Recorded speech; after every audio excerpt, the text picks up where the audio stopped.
بسم اللہ الرحمن الرحیم الحمد للہ رب العالمین والصلاة والسلام علی سید المرسلین وعلی آلہ وصحبہ اجمعین۔ الفصل الخامس الاعراب والبناء والمعرب والمبنی وما يتصل بہما۔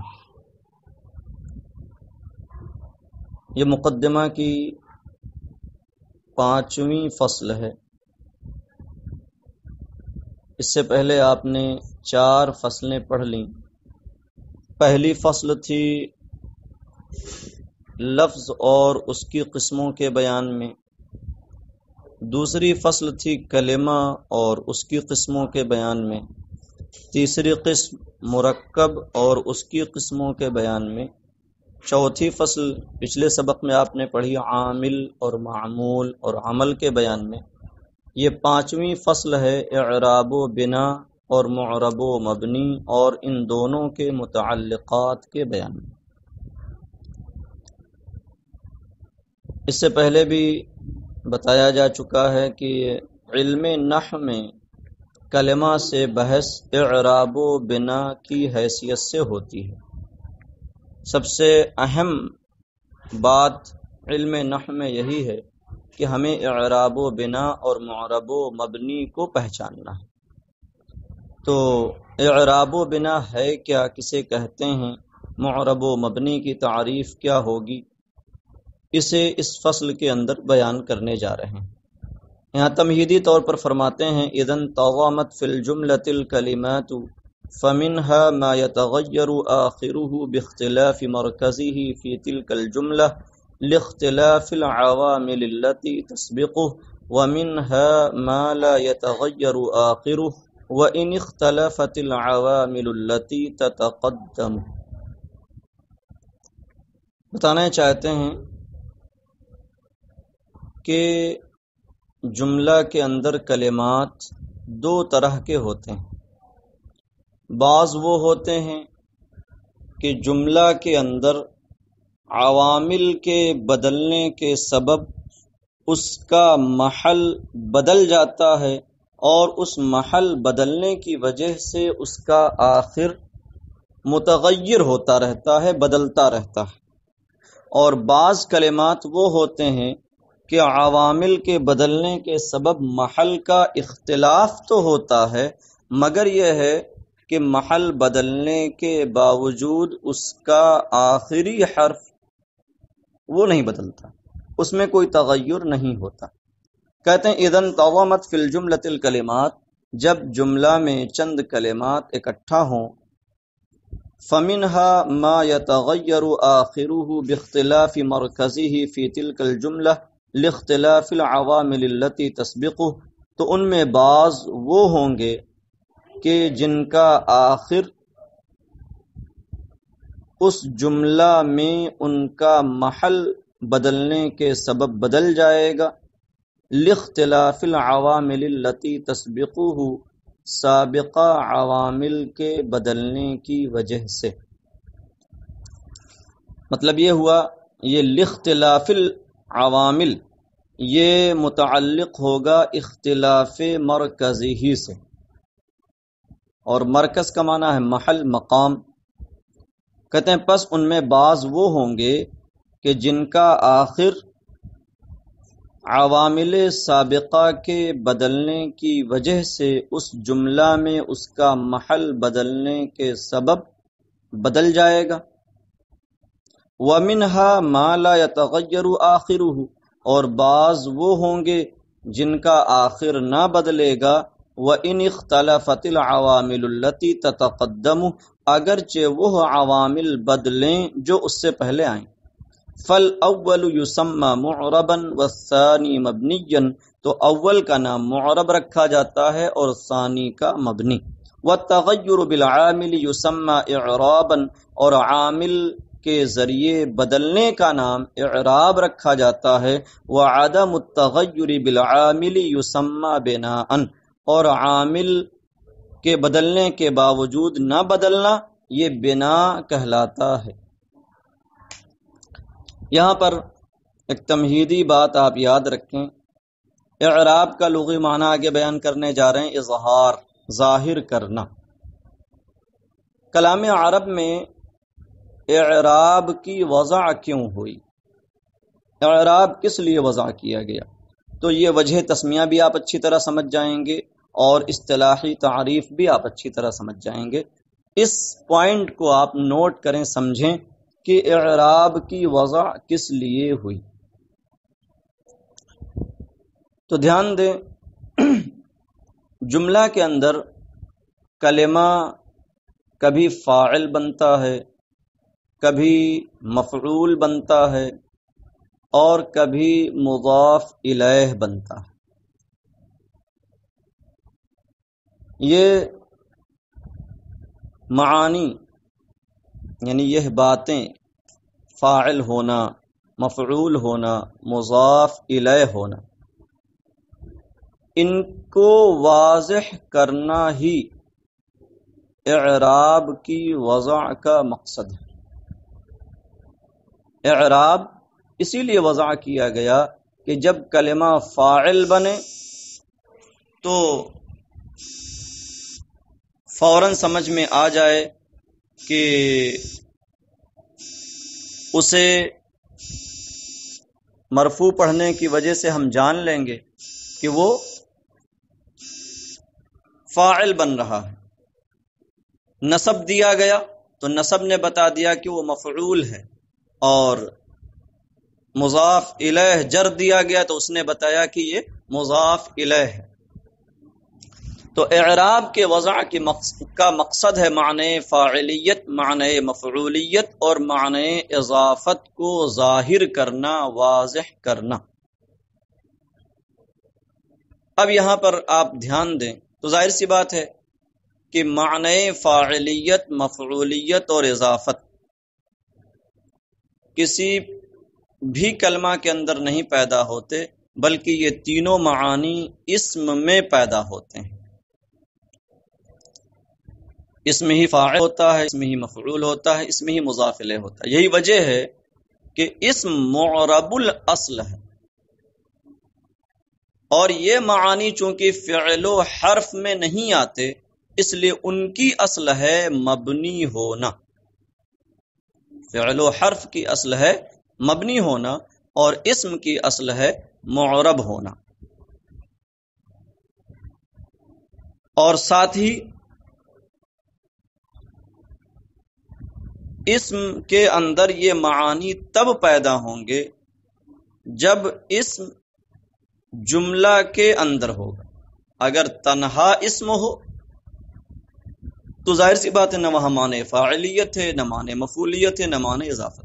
یہی وجہ ہے کہ آپ نے نحمیر میں یا ہدایت النحو وغیرہ میں بھی پڑھا ہوگا کہ اسم متمکن معرب ہے بشرطے کے ترکیب میں واقع۔ اس میں معرب کی تعریف ہدایت النحو میں کی گئی کہ ہر وہ اسم جو اپنے غیر کے ساتھ مرکب، تو جب تک وہ ترکیب میں نہیں ہوگا، جملہ میں نہیں ہوگا، تب تک اس کے لیے اعراب نہیں، کیونکہ اعراب وضاحی کیا گیا ہے معنی فاعلیت وغیرہ کو واضح کرنے کے لیے، اور یہ معانی کسی اسم کے اندر تب پیدا ہوتے ہیں جب وہ جملہ میں آئے۔ تو اسی بنیاد پر وہ شرطیں لگائی گئیں کہ اسم تب معرب ہوگا جب وہ جملہ کے اندر ہو، اور چونکہ اسم واضح کرنے کے لیے معنی فاعلیت، مفعولیت اور اضافت کو واضح کرنے کے لیے لایا گیا، اس لیے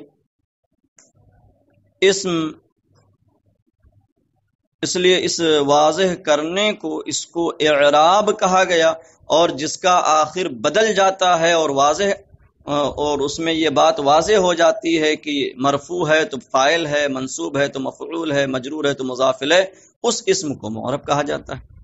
تو کہتے ہیں الاعراب لغتاً هو الاظہار والابانہ، یعنی اعراب کا لغوی معنی ہے ظاہر کرنا، بیان کرنا، واضح کرنا۔ تقول اعربت عن سروری اذا اظہرته وابنته، تم اعربت عن سروری کہو گے جبکہ تم اپنی مسرت کا اظہار کر دو، بیان کر دو۔ یہ اذا ظرف ہے، متعلق ہوگا تقولو فعل سے، یعنی تم اس وقت اعربت عن سروری کہو گے جب تم اپنے سرور کا اظہار اور بیان کر دو۔ ہاں دھیان دیں، یہ انداز معنی بیان کرنے کے لیے لایا جاتا ہے۔ اعربت عن سروری کا گویا کہ معنی ہوا اظہرت عن سروری، میں نے اپنے سرور، اپنی خوشی کو ظاہر کیا۔ تو یہ لغوی معنی ہوا۔ اب اصطلاحی معنی، والاعراب اصطلاحا اثر ظاہر او مقدر يحدثه العامل في آخر الكلمة فيكون آخرها مرفوعا او منصوبا او مجرورا او مجزوما حسب ما يقتضيه ذلك العامل۔ اور اصطلاح میں اعراب وہ ظاہری یا تقدیری اثر ہے جسے عامل کلمہ کے آخر میں لائے، پس اس عامل کے مقتضا کے مطابق کلمہ کا آخر مرفوع یا منصوب یا مجرور یا مجزوم ہو۔ تو ترجمہ نے پیچھے سے کیا، حسب ما یقتضیہ ذلک العامل، اس عامل کے مقتضا کے مطابق کلمہ کا آخر مرفوع یا منصوب یا مجرور یا مجزوم ہو۔ تو دیکھیے اعراب وہ اثر ہے جو عامل تاثیر پیدا کرتا ہے اور جو متاثر ہوتا ہے، معرب ہے، وہ اثر کو قبول کرتا ہے۔ تو مؤثر کے اثر ڈالنے اور متاثر کے اثر قبول کرنے سے جو نتیجہ حاصل ہوا تھا اسی کا نام آپ نے پڑھا تھا کہ وہ اثر، اور وہ اثر کہلاتا، وہ اثر ہے اور اسی کا نام عمل اور اعراب رکھا گیا۔ تو اعراب کہ چونکہ دو قسمیں ہوتے ہیں، اعراب لفظی اور اعراب تقدیری، تو اسی لیے یہاں پر تعریف میں او مقدر بڑھایا ہے تاکہ دونوں کو شامل ہو جائے۔ تو کہتے ہیں اصطلاح میں اعراب وہ ظاہری یا تقدیری اثر ہے جسے عامل کلمہ کے آخر میں لائے، پس اس کلمہ کا آخر اس عامل کے مقتضا کے مطابق مرفوع یا منصوب یا مجرور یا مجزوم ہو جائے۔ تقولو کہو گے عاد المسافر واستقبلت المسافر وسلمت علی المسافر۔ تو دیکھیے المسافر ایک ہی کلمہ ہے، تین جملوں میں آیا تو اسے تین طرح سے پڑھا گیا۔ المسافر ضمہ کے ساتھ، المسافر نصب کے ساتھ، اور علی المسافر جر کے ساتھ۔ تو یہ کیوں؟ عادہ فعل ہے جو المسافر کو فاعل بنا رہا ہے، فاعل مرفوع ہوتا ہے، تو عادہ کے تقاضا کے مطابق المسافر مرفوع ہو گیا۔ واستقبلت المسافر یہ فعل متعدی ہے جو اپنے لیے مفعول چاہتا ہے، اور معنن المسافر یہ مفعول بھی واقع ہو رہا ہے، میں نے مسافر کا استقبال کیا۔ تو المسافر یہاں مفعول بھی بنا اور مفعول بھی منصوب ہوتا ہے، اس لیے المسافر نصب کے ساتھ پڑھا گیا۔ وسلمت علی المسافر، علی حرف جار آیا، اس نے المسافر کو جر دیا، اس لیے وہ مجرور پڑھا گیا۔ هذه امثلة للاعراب الذي هو اثر ظاهر للعامل، کہتے ہیں یہ اس اعراب کی مثالیں ہیں جو عمل کا ظاہری اثر ہوتا ہے جسے ہم اعراب لفظی کہہ سکتے ہیں۔ وهذا الاثر قد لا يكون ظاهرا فيقدر، اور یہ اثر کبھی ظاہر نہیں ہوتا تو مقدر ہوتا ہے۔ ہاں یہاں تقدیر اور مقدر کا مطلب سمجھ لیں۔ تقدیر اور مقدر کا مطلب یہ ہے کہ اعراب کو وہاں مانا جاتا ہے، چونکہ کسی مانع کی وجہ سے وہ اعراب ظاہر نہیں ہو سکتا، تو وہاں یہ بات ہوتی ہے، یہ مان لیا جاتا ہے کہ اگر یہ مانع نہ ہوتا تو یہ اعراب ظاہر ہوتا۔ وَهَذَا الْأَثَرُ قَدْ لَا يَكُونُ ظَاهِرًا فَيُقَدَّرُ، اور یہ اثر کبھی ظاہر نہیں ہوتا پس مقدر ہوتا، یعنی مانا جاتا ہے۔ كما فی قولك جاء الفتى ورأيت الفتى ومررت بالفتى، جیسے کہ تمہارے قول جاء الفتى ورأيت الفتى ومررت بالفتى میں۔ تو چونکہ الفتى کے آخر میں الف آ رہا ہے اور الف کسی بھی حرکت کو قبول نہیں کرتا، اسی وجہ سے نہ الفتى کے آخر میں ضمہ پڑھا گیا، نہ رأيت الفتى میں فتحہ پڑھا گیا، اور نہ ہی مررت بالفتى میں کسرہ پڑھا گیا، کیونکہ الف کسی بھی حرکت کو قبول نہیں کرتا، الف ہمیشہ ساکن ہوتا ہے۔ اب یہاں ایک سوال پیدا ہوتا ہے کہ ہمارے دیکھنے میں جب الفتح کا آخر بدل نہیں رہا ہے تو آخر ہم اسے معرب کیوں مانیں؟ اس کو تو سیدھے سیدھے مبنی مان لینا چاہیے. تو آگے کہتے ہیں والدلیل علی اعراب الفتح وہی مفردۃ فی هذه الامثلة ان علامت آخرها تتغیر عند التثنیۃ والجمع. اور الفتح کے معرب ہونے پر دلیل وہی یہ بیچ میں جملے معترضہ ہے جبکہ وہ ان مثالوں میں مفرد ہے، واحد لایا گیا الفتح. کہتے ہیں کہ اور الفتح کے معرب ہونے پر دلیل جبکہ وہ ان مثالوں میں مفرد ہے یہ ہے کہ الدلیلوں کی خبر ہے ان علامت آخری، یہ ہے کہ اس کے آخر کی علامت تثنیہ اور جمع کے وقت بدل جاتی ہے. یعنی جب ہم تثنیہ کو تینوں حالتوں میں لاتے ہیں، جمع کو تینوں حالتوں میں لاتے ہیں تو آخر بدل رہا ہوتا ہے، اور آخر کا تثنیہ اور جمع میں بدلنا اس بات کی علامت ہے کہ الفتح جو مفرد ہے وہ بھی معرب ہے. فتقول عند التثنیہ، تو تم تثنیہ کی صورت میں کہو گے جاء الفتیان ورأیت الفتیین ومررت بالفتیین. تو جاء الفتیان تثنیہ ہے، الف کے ساتھ آیا، اور رأیت الفتیین ومررت بالفتیین یہ حالت نصب میں ہے یا ماقل مفتوح کے ساتھ. وتقول عند الجمع، اور جمع لانے کی صورت میں آپ کہیں گے جاء الفتون ورأیت الفتین ومررت بالفتین. تو رأیت الفتین ہے جو اصل میں فتیین تھا، یا متحرک ما قبل مفتوح اس لیے کو الف سے بدل دیا گیا. یہاں دھیان دیں آپ، فتیین میں بھی یا ما قبل مفتوح ہو رہا ہے مگر وہاں نہیں بدلا گیا، کیونکہ آپ نے ایک ضابطہ پڑھا ہوگا کہ اگر یا سے پہلے نہیں یہ واو یا متحرک ما قبل مفتوح کے بعد جب الف تثنیہ آ جائے تو وہ واو یا بدلا نہیں جاتا، جیسے دعا وا راما یا.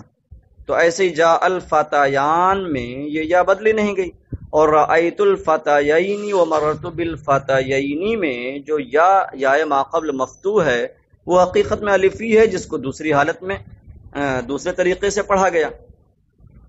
تو اس وجہ سے تثنیہ میں نہیں یا کو الف کیا گیا اور گرایا گیا، لیکن جمع میں کوئی ایسی دقت نہیں تھی، اس لیے جاء الفتون اصل میں فتیون تھا، یا متحرک ما قبل مفتوح یا کو الف کر دیا، پھر اجتماع ساکنہ میں جیسے الف کو گرا دیا تو ہو گیا فتون. ایسے ہی رأیت الفتین ومررت بالفتین. تو یہ یہاں تک آپ اعراب کی لغوی تعریف اور اس کی اصطلاحی تعریف اور جو کچھ تفصیل ہوئی اسے قاعدے سے ملا لیں اور سمجھ لیں. اور ساتھ ہی ساتھ اب ہمیشہ آپ لوگ ایک کام کرتے رہیں کہ جو بھی مثالیں سبق کے درمیان آئیں ان مثالوں کی ترکیب بھی لکھا کریں اور لکھ کر کے اس ترکیب کو بھیجا کریں. تو یہاں پر آپ نے چند مثالیں پڑھی ہیں. پہلی مثال آپ نے پڑھی اعربت عن سروری، اس کی ترکیب لکھیں. اس کے بعد عاد المسافر واستقبلت المسافر وسلمت علی المسافر، اس کی ترکیب لکھیں. پھر جاء الفتح ورأیت الفتح ومررت بالفتح کی ترکیب کریں. ایسے ہی جاء الفتیان سے لے کے مررت بالفتین تک یہ 6 جملے ہیں، ان سب کی بھی ترکیبیں لکھ کر کے آپ لوگ آج شام تک یا کل صبح تک ضرور بھیجتے ہیں.